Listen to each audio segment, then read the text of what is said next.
Hey there, everybody out there in Twitter land.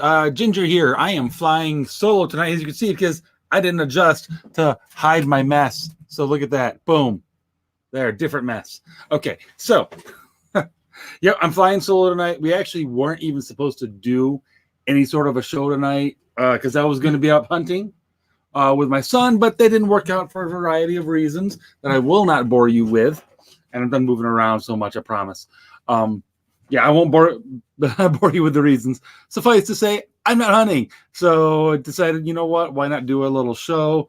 Crystal wasn't feeling well, so here we are. And besides, there's just a little bit of housekeeping to take care of and everything. And I wanted to just talk a little bit about what's going on and a few thoughts about just to start thinking about what we should do about what's been going on.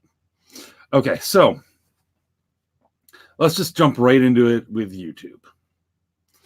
All right. The big thing right now that could potentially have an immediate effect on our channel is YouTube has basically said now, if your channel is not commercially viable, aka if we're not making money off of it, we can just kill it. Which, okay, fine. Honestly, from a business perspective, I completely get that because it costs money to host all of this video. There's a reason why I don't think that YouTube has ever actually turned a profit. Yeah, no kidding. It's kind of weird when you think about it that this thing has been running for years now has either never, or at least not until fairly recently, ever actually been in the black. Go figure. It kind of makes you wonder how. I mean, that's true of a lot of social media companies. I don't know how they keep operating, where the money's coming from. Maybe that's a discussion for a whole nother day. And maybe some of you people that have spare time on your hands and are really smart with the really smart with the technology can track some of that. Because as I'm talking through it, I really wonder, where is the money really coming from? Because these things, like I said, they cost money. Okay, you gotta pay for the servers and everything to store all of this, and you gotta pay for all the traffic coming through. And if they're not turning a profit, where is the money coming from? Anyway, that's an aside. Didn't plan to go there at all. But anyway, point being, I know we're not exactly making YouTube money. I haven't gone through any of the monetization stuff. I figured I would wait until we built up a little bit of a following, and it's been growing, but it's been slow, which I fully expected. No surprises there. It's had I got into doing this 10 years ago, maybe a different story. But got started just a year ago doing the political commentary stuff here. So, and there's a million people already doing it with their own money behind them and everything. Fine. I didn't start this to actually with the intention that I'm going to be able to quit my day job anytime soon. So, and that has actually been a good thing given the way that things have gone with censorship and everything. Suffice to say, like I said, YouTube could conceivably just kill the channel, though, because, like I said, we're not making them money. We'll see. We're also small enough that I don't know that we're really that we're at the level of their notice one way or another. So we'll probably get to hang out for a while. And besides, I also suspect that the real point of those new terms of service isn't to make sure that YouTube becomes financially viable and self-sustaining. I suspect the real reason is so that they can kill channels that they don't like. Now, we're definitely not in the just as sure as Eric Charamella is the Ukraine whistleblower and Epstein didn't kill himself, we're not on YouTube's friendly list. We're just not. And that right there, that's not going to help. In fact, if anything, I might have, who knows, maybe I just triggered an algorithm and you're not going to see the rest of this. I haven't the foggiest idea. We'll find out. Anyway, so So yeah, we'll probably be able to keep running on YouTube at least for a while. But because, again, of the fact that we could conceivably be killed at any minute, I'm going to start looking into other platforms that we could be on. DLive is one, and BitChute. Basically, in the near future, we're going to be diversifying, kind of following the Matt Christensen model of, I'm going to be in these other places, but I'm still going to try to be on YouTube because that is where most of the viewership is. But as we do get on those other places, we'll be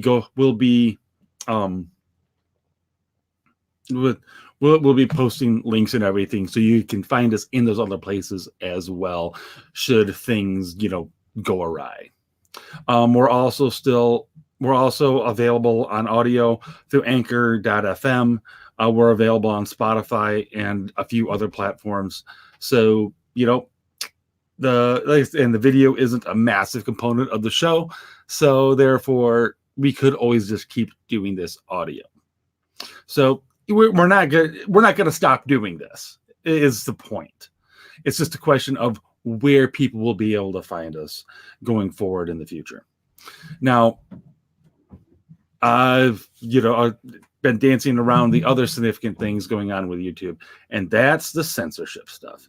It's no secret that YouTube has been throttling basically anything right of center, and the center is basically Hillary Clinton.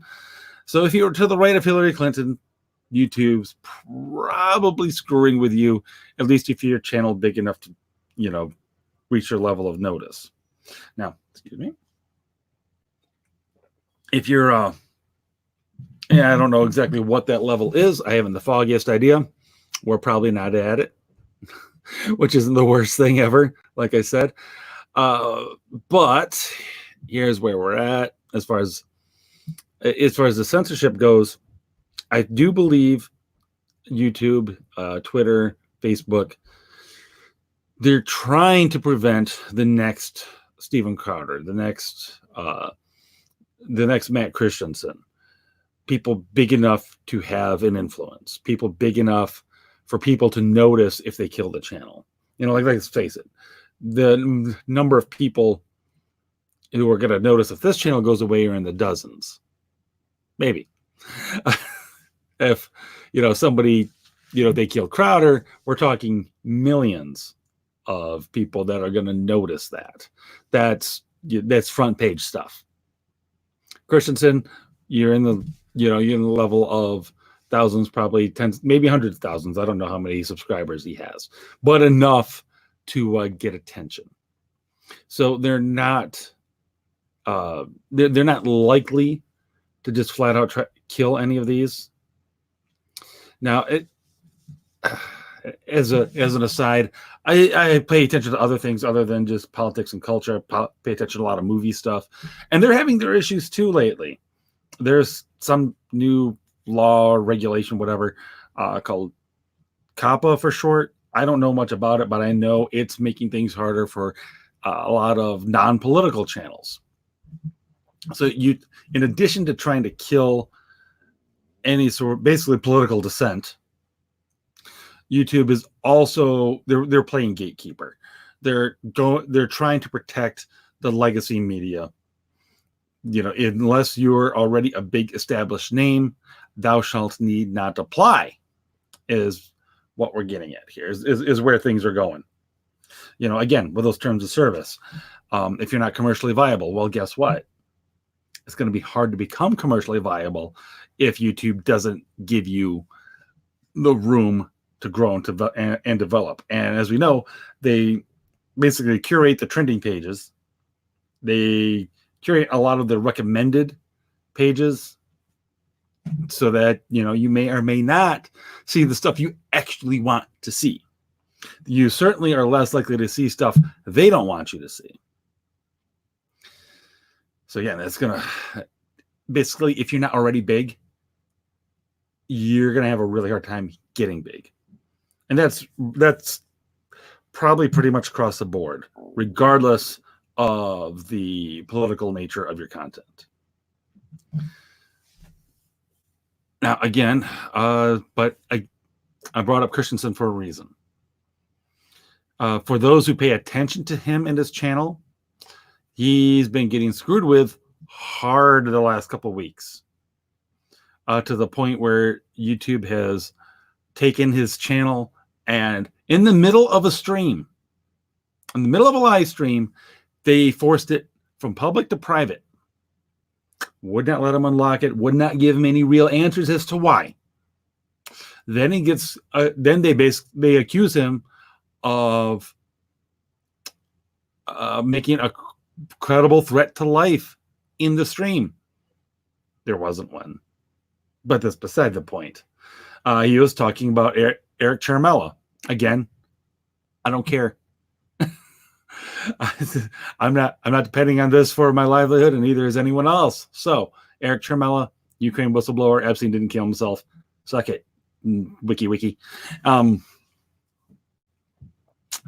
they screwed with Christensen hard, big time.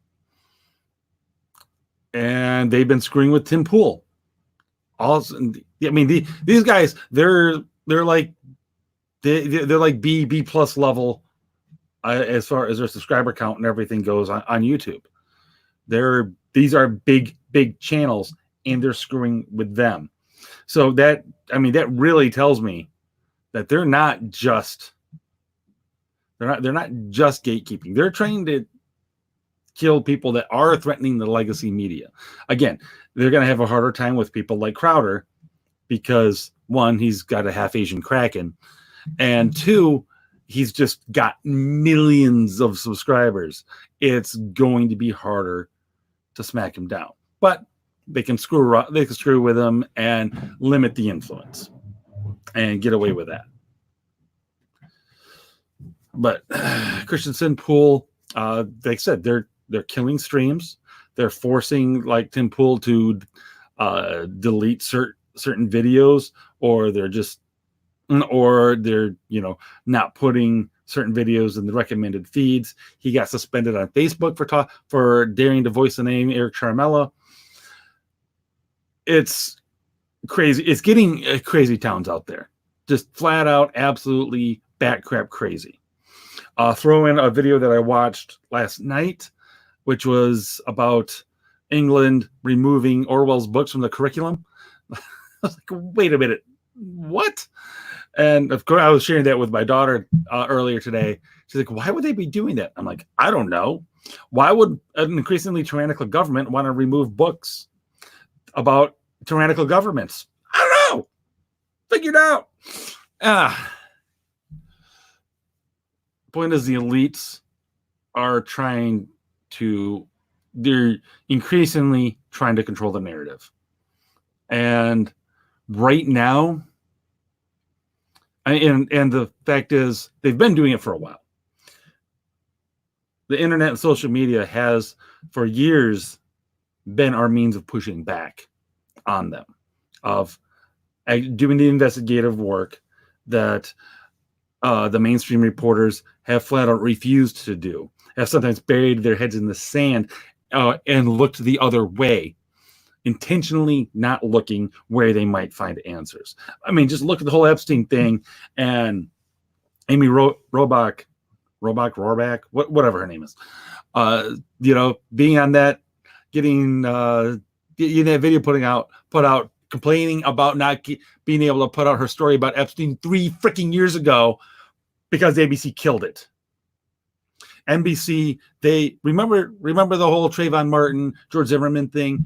NBC got busted censoring Zimmerman's call to the police, making him look like some horrible racist that was just itching to kill the first black kid that he saw. Of course, there's the thing where they got busted lying about some footage from Syria. No, Kentucky,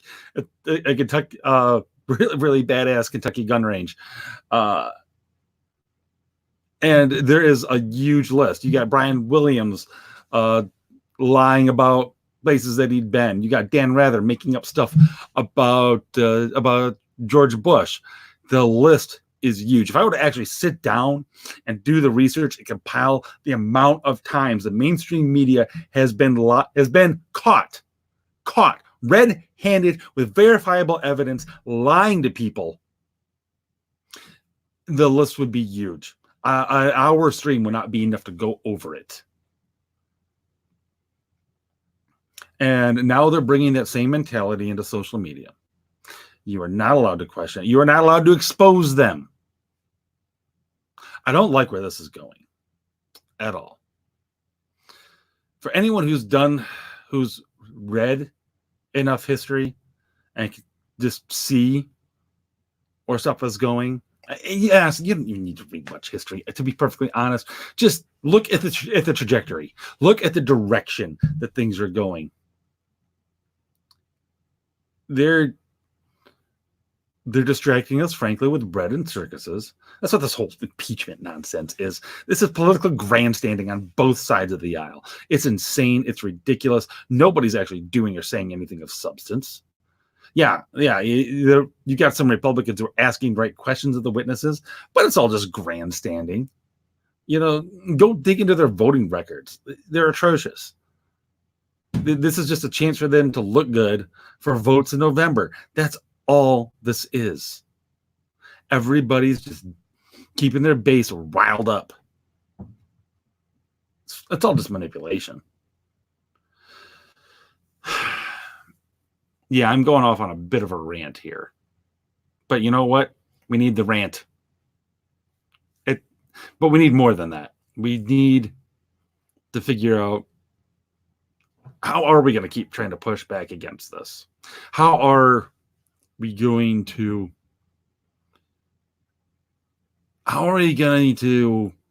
keep from getting forced into the 4 legs good, 2 legs bad mentality that they keep trying to shove us into?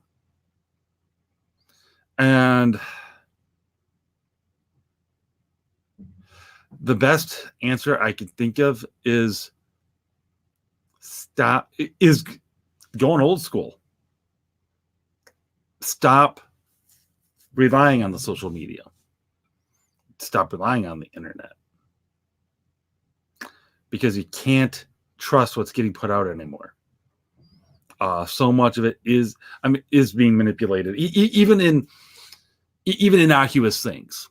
One of the things I noticed about the stories about Disney Plus and everything is they're removing certain content from episodes and everything, stuff that might be objectionable today.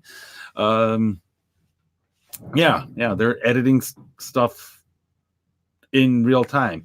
You've got when Bill Nye the Science Guy, his old show, and it was on Netflix, and they went and they edited out a portion of one of the episodes where they talk about how there's 2 genders. Yeah, they just cut that right out. There it goes. So the digital world is becoming increasingly untrustworthy. Things that do not meet the narrative are getting shoved straight down Orwell's memory hole, never to be seen again, unless you've got it in print. Part of the reason why I have so many books is because I'll probably never get around to reading all of my books, in all honesty, unless I suddenly become paralyzed from the waist down and can't do anything except sit in bed and read. Which I can imagine worse fates, I'll be honest. I get a lot to read. As long as I can still get some money coming in, I'd probably be pretty happy.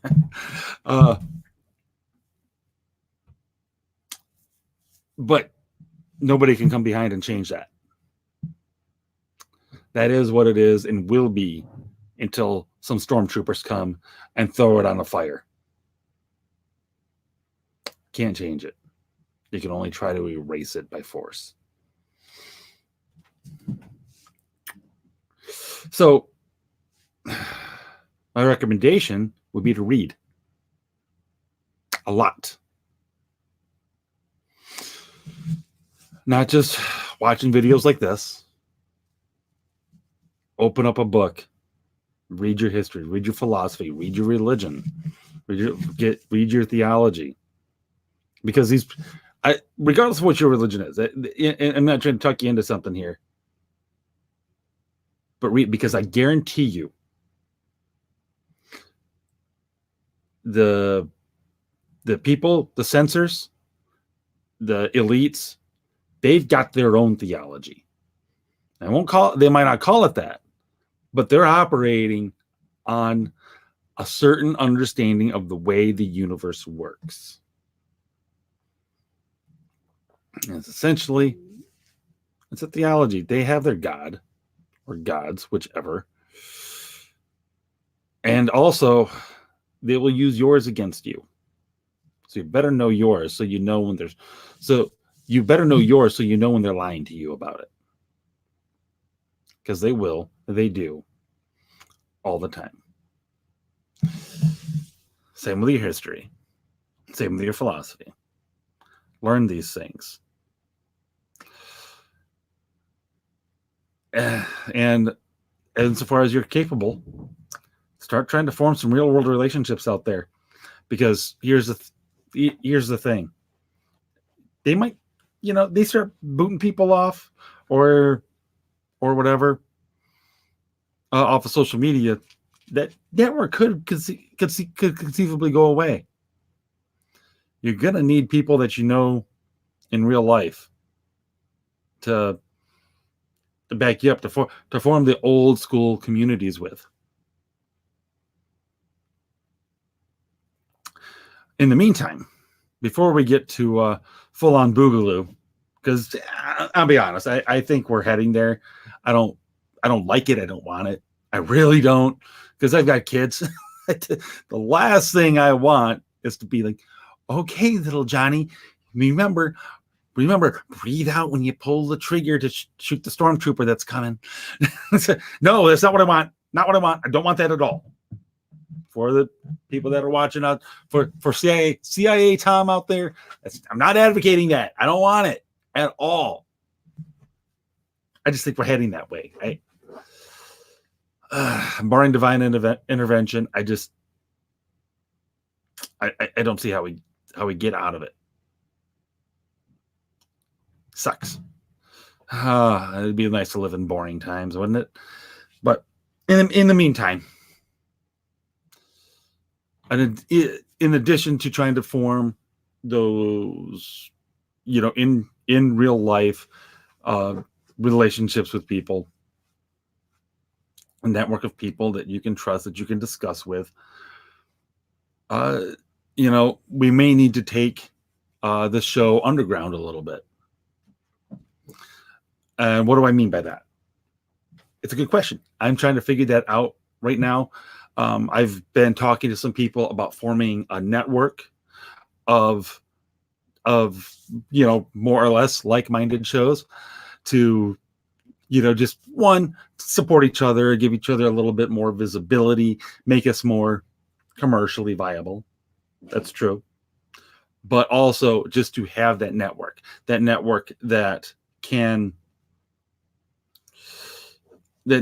where we can discuss and exchange ideas and everything. And to that end, that network may need to be in part underground, especially if YouTube is trying to stop that kind of thing from happening. Is, like I said, I believe they are.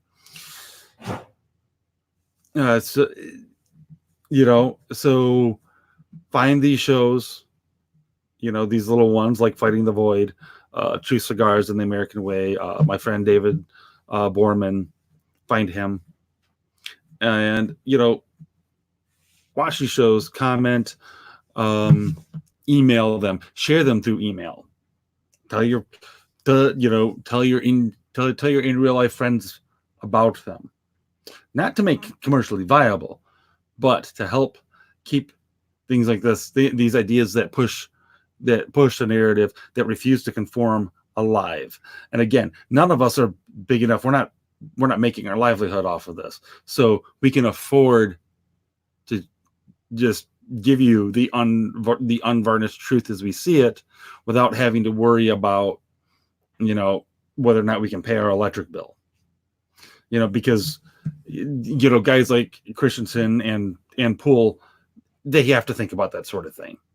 They have to think about what happens if my whole channel goes down, because they're also providing plenty of other content and services to the people that take them in. And this isn't a judgment on them at all. They're both doing very good work.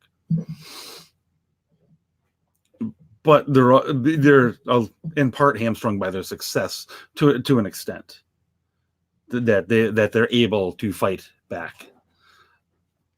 Even Crowder is to an extent. He's had to bend a little bit here and there. Never break, but and again, Christensen, Poole, guys like them, they're not breaking either. They just have to bend a little bit, and that's fine. But fortunately, us small little guys, we don't have to at all. So, in the shorter term, we're in the shorter term, expect some things from the show. As far as, like I said, we're going on to BitChute and DLive. I'm going to be starting a new series myself. In fact, I'll probably do it this weekend yet. Reading early Christian writings. I'm not going to be providing any commentary on it, other than just perhaps to briefly explain who wrote it, when, and where they were. I'm not going to provide any interpretation of the content. I'm just going to read it. Just flat out, simple, no, because I don't want to be I don't want to be accused, one, of trying to put a Catholic gloss on something that doesn't have one. I think it does, obviously, but I don't want to be accused of stacking the deck, is probably a better way to say it. And two, I do want you to be able to draw your own conclusions, plain and simple. I don't want you to have to. I don't want you influenced by my own commentary.